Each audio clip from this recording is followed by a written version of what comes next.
Israel just committed another war crime. By the International Court of Justice, provisional rulings from last year, Israel is prohibited to hinder any humanitarian mission to Gaza. So any attempt to stop a mission like that is not only a crime by the ICJ, but also because it's international waters. It's not Israel's jurisdiction to rule that sea. And even when they go from international waters, they go into Palestinian territorial waters. They know that they think that they can colonize that land, but that's still Palestinian territories. They should rule that waters. That's why we don't stop when they threaten us. That's why we need to keep on going. So they just committed another war crime, and we need to continue making them accountable for that and showing the world what kind of a country attacks missions that are bringing food and baby formula to children that have been starved to death. And why does it gain from it? What kind of benefit could bring to stop people from expressing solidarity to a country that has been experiencing genocide? These are the questions that the world must ask. Your personal detention circumstances, how was it? Since now they already know you, they know your face, how did they treat you this time? I know they will never treat me good, and they didn't treat me or any other participant on our mission, solidarity, non-violent humanitarian mission, good. Actually, there were many violations, but the thing is that's nothing compared to what they do to Palestinians in the same prisons. There are 10,000 Palestinians in Israeli dungeons, 400 of them are children. And that we know that the violations go way above the beatings, the threats, the sleep deprivation, all the psychological violations that they did, and the menaces and all the things that they try to do. But in a way they fear the other country's reaction because of the passports of the people. So they do a lot less to us than what they do to Palestinians. Still not right, still unacceptable, still demands accountability. But what really demands more accountability is the genocide and what they do every single day. Now that we are out, they're probably doing to Palestinians much worse. So you're Brazilian, and Brazil has recently officially recognized Palestinian statehood. How did that make you feel? And especially after the President Lula speech, where he said in front of all world leaders that Israel is committed a premeditated genocide. How does that make you feel that your government supports you? Brazil is a beautiful place with people kind in their hearts and loving people, just like the Palestinians. So we've always been close to the Palestinian people. We know that we are the same planet and every people had the right to live in peace. No children deserve to be starved to death or to be amputated without anesthesia or to live so many violations. So the Brazilian people know that those things that are happening are wrong, and that fortunately expressed in our government's actions to say there is a genocide.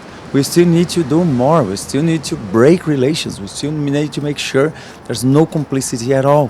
Like other generations when they defeated apartheid in South Africa or other hateful ideologies of other times, we need to not cooperate at all with any situation that maintains the genocidal machine working.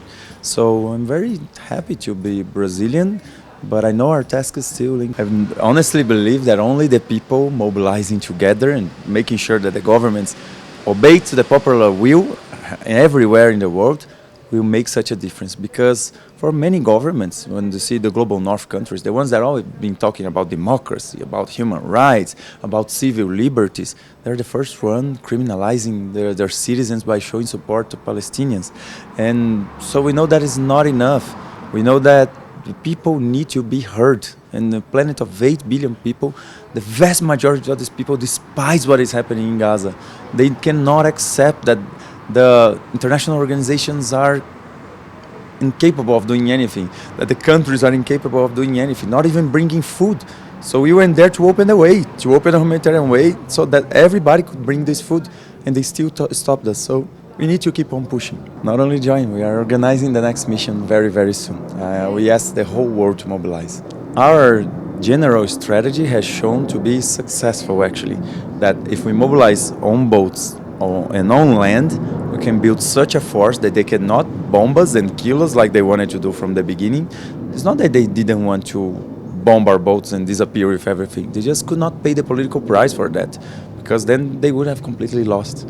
So that strategy actually works. When we go non-violently into one of the most horrific places of severe violations and we do not show fear, our enemy has to stand down at least a bit on the violations that they pretended to do with us. But now we're going to go with the biggest flotilla ever attempted. This one was, before was the biggest. Now we're going to do an even bigger, with more countries, with more boats, and we'll not stop. And we are sure that this time we'll get there. And we need to make sure that it's not only boats, but also this global uprising, that the streets keep flooding with people searching for dignity, for human rights, for the right to live in peace, for the right to food, because that's everybody's right, and the Palestinians deserve that right. So we are sure that if we can create a mobilization like that, we can not only create a humanitarian corridor, break this horrific siege of 18 years, but we can change the structure of society, of systems that exploit, oppress, and destroys nature, and enables genocide, like in Palestine, in Sudan, and Congo, and many places. Last question.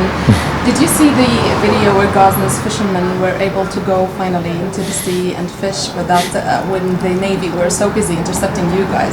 So it's kind of like the mission actually worked. Did you see that video? How does that make you feel?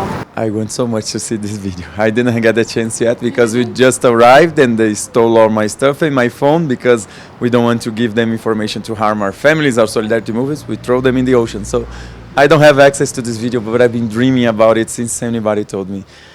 Even if it's just for that, so that for one day the Palestinian people could fish, or for one day they had less fighter jets, less Navy vessels against them, less bombs on them, it would already be worth it. But we know that the consequences of a solidarity mission like that goes even further, goes to millions and billions of people making the right questions. Why are civilians doing that? Why aren't the governments doing that themselves? Why is Gaza under siege for 18 years? What is happening with Palestine? Why do they need aid in the first place? So once people start to make these questions, they start to learn about colonization, about apartheid, about Zionism, about imperialism. And then they are not susceptible anymore to any lies. And then they understand the world that we really need to bear and the world that we need to change. That's why I know that these missions, they create a huge impact.